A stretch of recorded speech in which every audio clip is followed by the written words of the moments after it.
गांव की एक छोटी सी झोपड़ी में एक गरीब परिवार रहता था।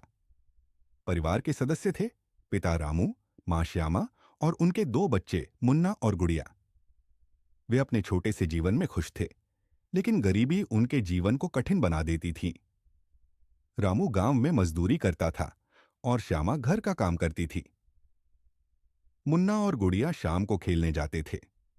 वे अपने माता पिता की मेहनत देखते थे और खुश रहने की कोशिश करते थे। मुन्ना और गुड़िया को पढ़ाई का बहुत शौक था। वे अपने पिता की कमाई में से थोड़ी थोड़ी बचत करके खरीदी गई किताबों से पढ़ते थे। वे दोनों जानते थे कि शिक्षा ही उनके जीवन को बेहतर बना सकती है। एक दिन मुन्ना और गुड़िया का स्कूल जा रहा था, पर उनके पास स्कूल फीस देने के लिए पैसे नहीं थे। रामू और श्यामा बहुत चिंतित थे, फिर भी उन्होंने हिम्मत नहीं हारी और अपने बच्चों के भविष्य के लिए संघर्ष करने का फैसला किया।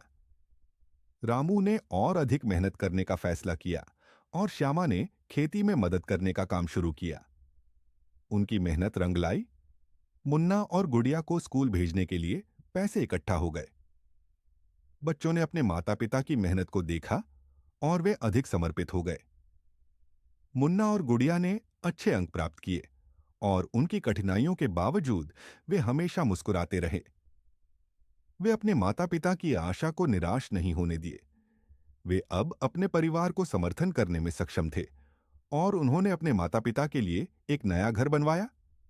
रामू और श्यामा की आंखों में आंसू थे, लेकिन ये आंसू खुशी के थे। अंत में उनका संघर्ष और समर्पण ने उन्हें उनके सपने साकार करने में उनकी मदद की। यह कहानी हमें यह सिखाती है कि कठिनाइयां सिर्फ अस्थायी होती हैं। अगर हमारी संकल्पना मजबूत हो, तो हम किसी भी समस्या को पार कर सकते हैं।